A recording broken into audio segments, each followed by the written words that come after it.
Hello everyone, good morning and welcome back to this channel English Web Academy. इस session में हम English practice set कर रहे थे, तो अब तक टोटल 6 प्रैक्टिस सेट कर लिए हैं। ये 7 नंबर प्रैक्टिस सेट नंबर है और एसएससी CHSL 13 अप्रैल थर्ड शिफ्ट का ये पूछा हुआ पेपर है।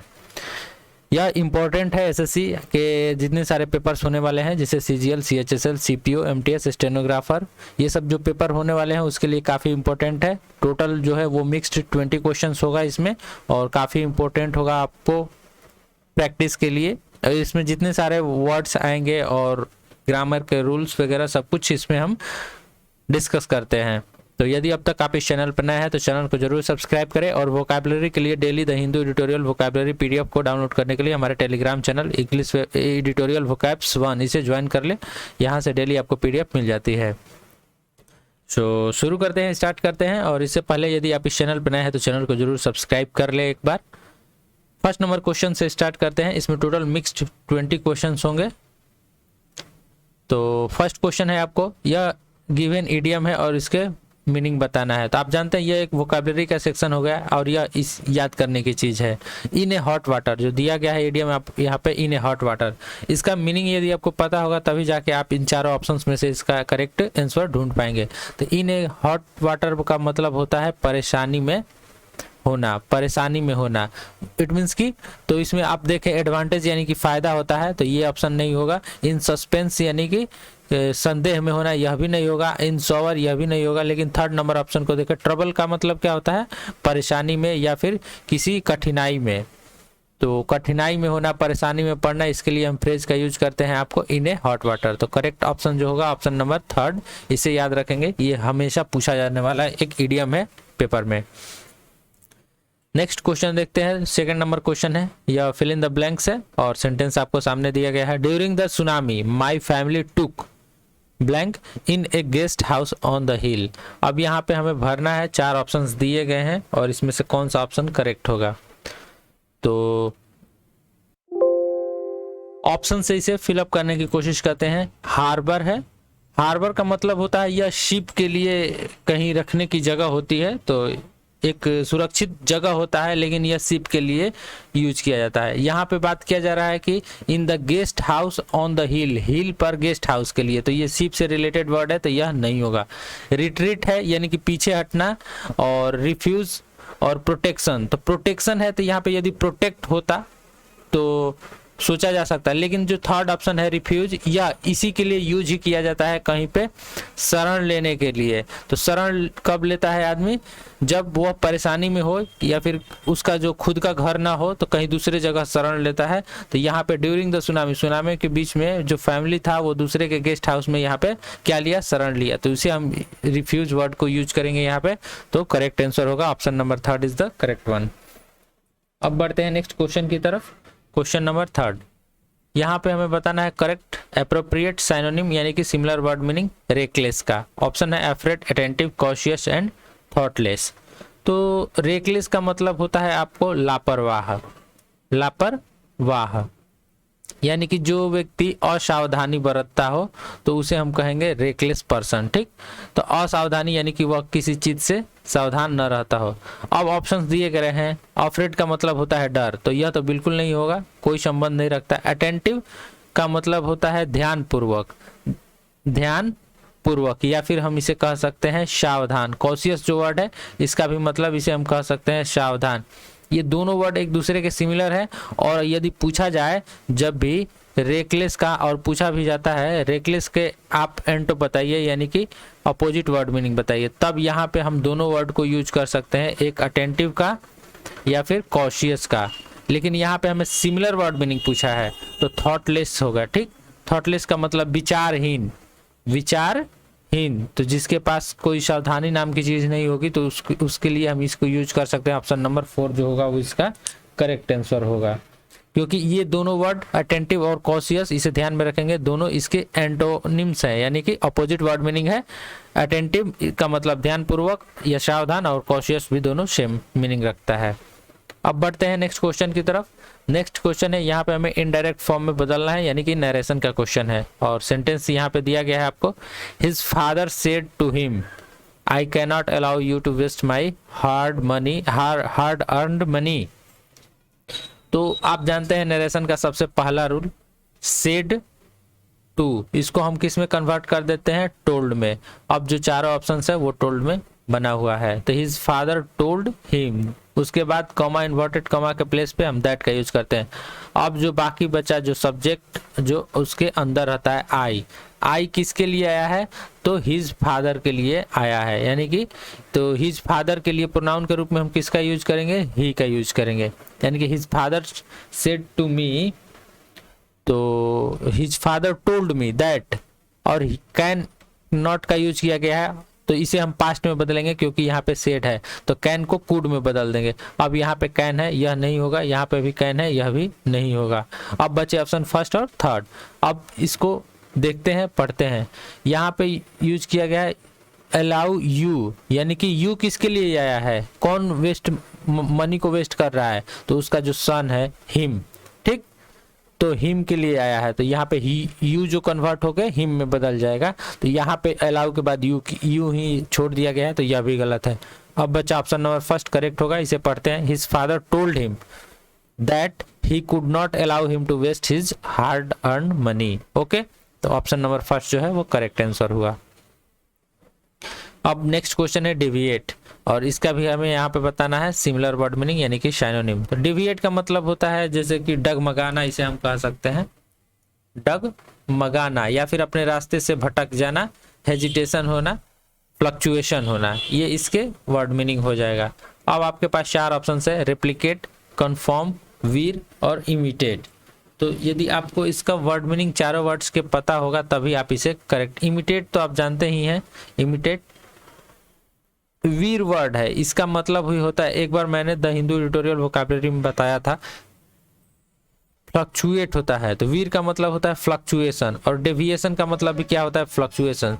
तो आपको सिमिलर वर्ड मीनिंग दोनों के मिल गए, इसका मतलब भी फ्लक्चुएशन और इसका मतलब भी फ्लक्चुएशन। जैसे डेविएट का मतलब कोई चीज अपने रास्ते पे जा रहा है, रास्ते में कहीं कोई एक बाधा आ गया, तो अब ये साइड से होके जाएगा, तो उसने अपने रास्ता को डेविएट किया, बदला, चेंज किया, इसे हम कह सकते हैं चेंज, अल्टरनेट, ये सब वर्ड्स इसके लिए आएंगे। तो फ्लक्चुएट इसका मतलब होता है वीर, ये काफी इंपॉर्टेंट वर्ड मीनिंग है, इसे आप ध्यान में रखेंगे।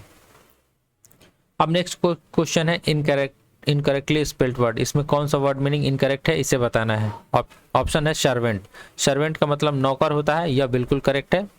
सेशन, सेशन अवधि होता है, SESSION, यह भी बिल्कुल करेक्ट है। सर्विस का मतलब सेवा होता है, यह भी बिल्कुल करेक्ट है, SERVIC।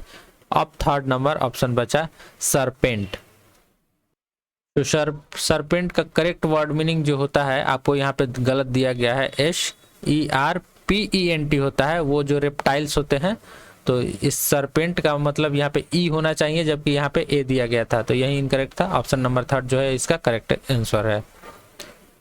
नेक्स्ट क्वेश्चन है वन वर्ड सब्स्टिट्यूशन का क्वेश्चन है, जिसे शॉर्ट फॉर्म में हम OWS से डिनोट करते हैं।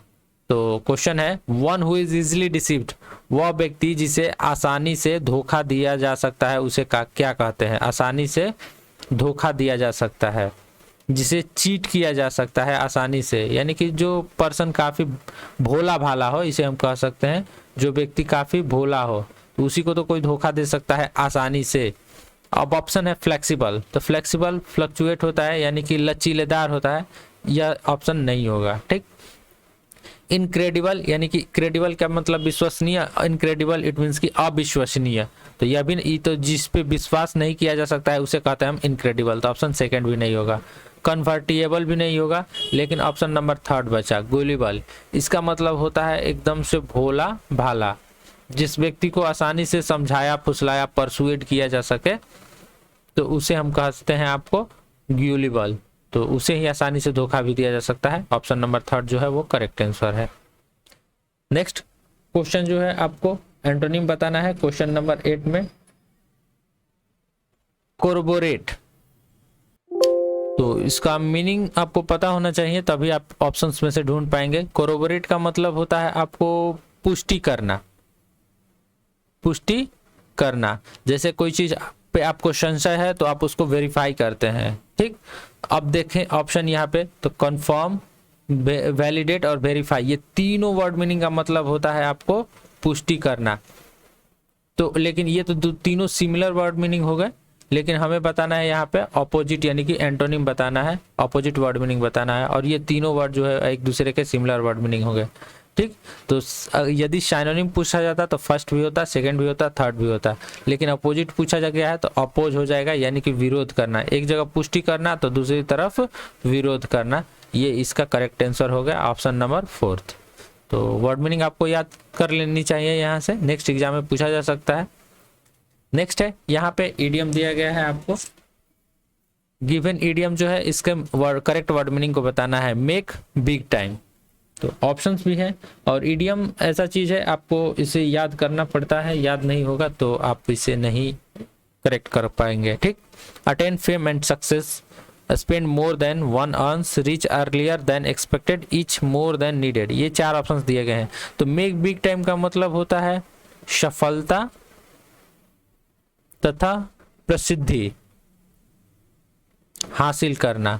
वह व्यक्ति जो कि अपने लाइफ में सक्सेस बने और सफलता हासिल करे और उसे प्रसिद्धि भी मिले, यानी कि लोग उसे जाने, ठीक, पॉपुलर हो, तो उसे कहते हैं, उसके लिए हम मीडियम का यूज करते हैं make big time. Option number first को देखें, अटेन फेम एंड सक्सेस, यानी कि सफलता और प्रसिद्धि पाने वाले को हम ये कहते हैं मेक बिग टाइम, वर्ड से डिनोट करते हैं। तो ऑप्शन फर्स्ट जो होगा वो आपको करेक्ट आंसर होगा। अब नेक्स्ट क्वेश्चन है, यहाँ पे भी हमें एंटोनिम बताना है, यानी कि अपोजिट वर्ड मीनिंग बताना है, और वर्ड है आपको इंटरप्रीट। ऑप्शंस भी हैं लेकिन इसका मीनिंग आपको पता होना चाहिए इसे करेक्ट करने के लिए, तभी आप इसे करेक्ट कर पाएंगे। इंटरप्रीट का मतलब होता है नीडर, नीडर। तो इसके बहुत सारे साइनोनिम आते हैं इंटरप्रीट वर्ड के, और मैंने बताया भी है। इंटरप्रीट का मतलब होता है नीडर, यानी कि बोल्ड, स्ट्रॉन्ग भी हो सकता है, मजबूत, जो कि बिल्कुल भी डरता नहीं है किसी से। ठीक, तो इंटरप्रीट का यह मतलब होता है, लेकिन हमें बताना है यहाँ पे ऑपोजिट वर्ड मीनिंग। ऑप्शन है रिस्पॉन्सिव, क्वार्डली, सेंटिमेंटल और अनइमोशनल। ऑप्शंस तो देखते ही आप यहाँ पे पकड़ पाए होंगे कि सेकंड नंबर जो ऑप्शन है क्वार्डली का मतलब होता है डरपोक। एक तरफ कोई व्यक्ति निडर हो, साहसी हो, ठीक, और दूसरी तरफ कोई डरपोक हो, तो यह दोनों एक दूसरे के क्या हुए, ऑपोजिट वर्ड मीनिंग हो गए। तो ऑप्शन सेकंड जो होगा वो करेक्ट आंसर होगा इस क्वेश्चन का। बढ़ते हैं नेक्स्ट क्वेश्चन की तरफ। इसमें हमें ग्रामेटिकल एरर बताना है, किस पार्ट में ग्रामेटिकल एरर है। 11 नंबर क्वेश्चन है। So the guards in the colony always keep an I in things going on around. Okay, तो ऑप्शन है और इसमें हमें बताना है कि कहाँ पे आपको एरर है। तो देखते हैं, सेंटेंस को पढ़ते हैं। द गार्ड्स, यहाँ पे प्लूरल सब्जेक्ट है तो इसके अनुसार यहाँ पे कीप का यूज किया गया है, बिल्कुल करेक्ट है। The guards in the colony always keep an I in things. अब इस सेंटेंस को देखें, इन थिंग्स यानी कि वस्तु पर अपनी निगाहें रखते हैं, जो चारों तरफ की वस्तुएं होती है उस पर निगाहें रखते हैं। गार्ड का काम वही होता है, गार्डिंग करना। तो इन थिंग्स ना होकर यहाँ पे हम किसका यूज करेंगे, ऑन थिंग्स का यूज करेंगे, क्योंकि जब किसी वस्तु की निगाह किसी वस्तु पे होती है आसपास की, तो ऑन थिंग्स का यूज करते हैं, ना कि इन थिंग्स का। ठीक, तो इस प्रीपोजिशन को आप ध्यान में रखेंगे। अब देखते हैं ऑप्शंस जो है, ऑप्शन नंबर 4 यहाँ पे इन थिंग्स का यूज किया गया है, जो कि गलत है। तो ऑप्शन 4 जो होगा इसका करेक्ट आंसर है। इसमें यही ग्रामेटिकल एरर था। अब नेक्स्ट क्वेश्चन को देखते हैं, यह भी ग्रामेटिकल एरर का क्वेश्चन है। यहाँ जो सेंटेंस दिया गया है, thousands of people in Telangana are employed on the granite companies.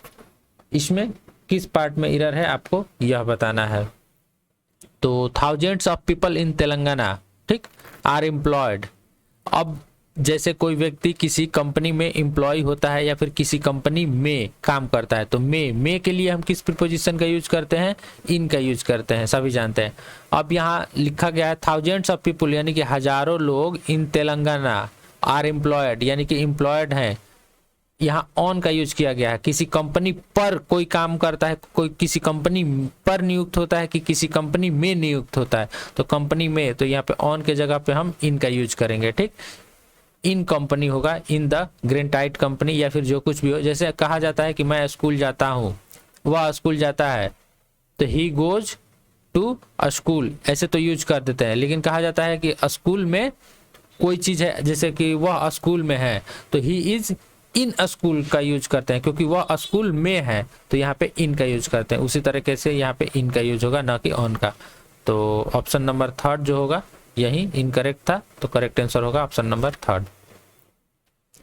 अब नेक्स्ट है, यह भी वन वर्ड सब्स्टिट्यूशन का क्वेश्चन है, और वन वर्ड सब्स्टिट्यूशन आप जानते हैं कि इसे हमें कैसे भी याद ही करना पड़ता है, याद करने की क्वेश्चन है। In exactly the same word as we are used originally, यानी कि ओरिजिनली रूप से एक सेम वर्ड का यूज करना एक से अधिक जगहों तक। तो इसे याद करने वाली चीज है, इसे आपको याद कर लेना होगा। थर्ड नंबर ऑप्शन होगा वर्बेटिम, इसे ही कहते हैं। तो ऑप्शन थर्ड जो होगा करेक्ट आंसर होगा। नेक्स्ट क्वेश्चन है आपको, यहाँ पे जो अंडरलाइन किया गया है सेंटेंस, इसे आपको इंप्रूव करना। Who is responsible for the disorderly state of the room. यदि कोई इसमें एरर है तो आप इसे इंप्रूव करें, या फिर नो सब्स्टिट्यूशन रिक्वायर्ड को भी यहाँ पे हम चूज कर सकते हैं। तो हु इज रिस्पॉन्सिबल फॉर, यानी किसी के बारे में बात किया जा रहा है। जब अननोन किसी बारे में बात किया जा रहा हो और उसका नंबर और नाउन आइडेंटिफाई न किया गया हो, तो उसे हम हमेशा सिंगुलर के रूप में ही यूज करते हैं। ठीक, तो सिंगुलर के रूप में यूज करेंगे तो यहाँ पे इज का यूज होगा ही। और उसके बाद रिस्पॉन्सिबल फॉर, रिस्पॉन्सिबल के साथ हमेशा फॉर का ही यूज किया जाता है। तो इस तरीके से अब नो सब्स्टिट्यूट का ही यूज किया जाएगा, यानी कि नो सब्स्टिट्यूशन रिक्वायर्ड, इसमें कोई भी सब्स्टिट्यूशन का रिक्वायर्ड नहीं है। सेंटेंस करेक्ट है। Who is responsible for the disorderly state of room. Okay, तो इसे आप ध्यान में रखेंगे। Option number first correct answer है। अब देखते हैं 15 नंबर क्वेश्चन है, can you please fill in the blanks है, यहाँ पे हमें फिल करना है। ऑप्शंस दिए गए हैं, हिंडर, असिस्ट, अबेट, कन्वाइन। तो can you please me in sorting out this file on my computer, यानी कि कोई किसी से रिक्वेस्ट कर रहा है, क्या तुम कर सकते हो, क्या कर सकते हो in me sorting out this files, इन फाइल्स को समेटने में, यानी कि मेरे कंप्यूटर पे इन फाइल्स को समेटने में, इसे इकट्ठा करने में तुम क्या कर सकते हो। तो कोई उसकी हेल्प करेगा। ठीक, हेल्प मांग रहा है, तो देखने से ही समझ में आ रहा है, तो हेल्प का मतलब होता है मदद, तो मदद मांग रहा है। अब यहाँ पे हेल्प डायरेक्ट वर्ड नहीं दिया गया है, लेकिन असिस्ट वर्ड दिया गया है। तो असिस्ट वर्ड मीनिंग का बहुत सारे साइनोनिम होते हैं, मैंने बताया भी था। एक ऐड होता है, हेल्प होता है, ये सब इसके साइनोनिम होते हैं, और इसका मतलब होता है सभी वर्ड मीनिंग का मदद। तो यहाँ पे हम यूज करेंगे आपको असिस्ट वर्ड मीनिंग, असिस्ट, तो करेक्ट आंसर होगा Can you please assist me in sorting out these files on my computer? So option number second is the correct one. अब नेक्स्ट क्वेश्चन है, इनकरेक्टली बताना है यहाँ पे कौन से वर्ड में वर्ड मीनिंग इनकरेक्ट है। ठीक, तो क्रेडिटेबल, तो CREDITABLE बिल्कुल करेक्ट वर्ड मीनिंग है, इसमें कहीं कोई प्रकार का एरर नहीं है क्रेडिटेबल में। अब उसके बाद वर्ड मीनिंग है इनकरेज, यानी कि साहसी होता है। इनकरेज का मतलब साहस होता है, साहस बढ़ाना, तो यह भी वर्ड मीनिंग बिल्कुल करेक्ट है। थर्ड स्टिमुलेट है, यह भी करेक्ट है, STIMULAT। लेकिन फोर्थ नंबर वर्ड को यहाँ पे आप देखें तो मैनिपुलेट का मतलब होता है, मैनिपुलेशन का मतलब किसी को भ्रमित करना, किसी को गलत रास्तों पे ले जाने के लिए मैनिपुलेट का यूज किया जाता है। लेकिन करेक्ट वर्ड मीनिंग हमें यहाँ पे बताना है, तो MANU होता है मैनुपुलेट। ठीक, यहाँ पे यू होगा, जबकि यहाँ पे ई का यूज मैनिपुलेट, सॉरी यहाँ पे MANIPULAT होता है, तो यहाँ पे ई का यूज किया गया है, जो कि गलत है। Option number 4 is the correct one. Next question देखते हैं, यहाँ पे जो अंडरलाइन किया गया है इसी को आपको करेक्ट करना है यदि गलत है तो। माई नीस, ठीक, pick me up from the station if she gets short leave from her office. तो यह जो सेंटेंस है आपको कंडीशनल सेंटेंस है, इसका एक बेस्ट रूल मैं बताता हूं। कंडीशनल सेंटेंस इसे हम कहते हैं। ठीक, इसमें होता क्या है, जब कोई कंडीशन लगा हो, यानी कि जब कोई कंडीशन लगा हो, कंडीशनल वर्ड लगा हो, तो उसके बाद वाला सेंटेंस यदि प्रेजेंट इंडेफिनिट में हो तो जो सेकंड सब्जेक्ट होगा वो होगा आपको फ्यूचर इंडेफिनिट में। यही इसका मेन जो है वो रूल है फ्यूचर इंडेफिनिट में। तो ये इसे किस प्रकार से देखेंगे, तो यह सेंटेंस दो पार्ट में बटा है। My niece pick me up from the station, ठीक, यहाँ तक। उसके बाद इफ से, तो इफ क्या है, इफ कंडीशनल वर्ड है। और इसके बाद जो यूज किया गया है उसके बाद सेंटेंस, यह यूज किया गया है आपको प्रेजेंट इंडेफिनिट में। देख सकते हैं ही सी गेट्स, गेट्स का यूज किया गया यानी कि प्रेजेंट इंडेफिनिट है। तो बाकी का जो यह सेंटेंस होगा माय नाइस, तो यह होगा आपको फ्यूचर में। तो फ्यूचर में, फ्यूचर इंडेफिनिट में हम कैसे यूज करते हैं, विल प्लस वर्ब का फर्स्ट फॉर्म। तो आप देखते हैं यह नहीं होगा, नो सब्स्टिट्यूशन नहीं होगा, विल हैव नहीं होगा, तो यही होगा ऑप्शन फर्स्ट जो बचा, विल पिक मी अप, यानी कि फर्स्ट सेंटेंस जो होगा करेक्ट आंसर होगा, फ्यूचर इंडेफिनिट में है।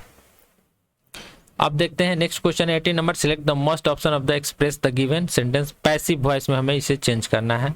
पैसिव वॉइस का काफी इजी रूल होता है। सेंटेंस है आपको, the maid was dusting the hall when the doorbell rang, ठीक। तो अब इसे हमें बदलना है पैसिव वॉइस में और बताना है कि कौन सा आंसर जो होगा वो करेक्ट आंसर होगा।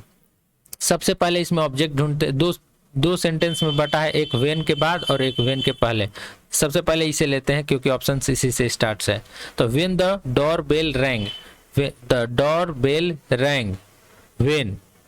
उसके बाद जब भी यहाँ पे आप देखेंगे पास्ट कंटिन्यूअस टेंस, तो इसमें हम पास्ट कंटिन्यूअस टेंस में वाज या वेयर हो, उसके बाद बीइंग का यूज करते हैं और उसके बाद वर्ब का थर्ड फॉर्म का यूज करते हैं। अब ऐसा कितने प्रकार के सेंटेंस में, यहाँ नहीं है, यहाँ नहीं है और यहाँ भी नहीं है, इज का यूज किया गया है। यहाँ वाज प्लस वर्ब 3 यूज किया गया है, यहाँ वाज प्लस वर्ब का चौथा फॉर्म यूज किया गया है। वाज बीइंग जो सिर्फ और सिर्फ फर्स्ट ऑप्शन में है, तो करेक्ट आंसर होगा ऑप्शन नंबर फर्स्ट।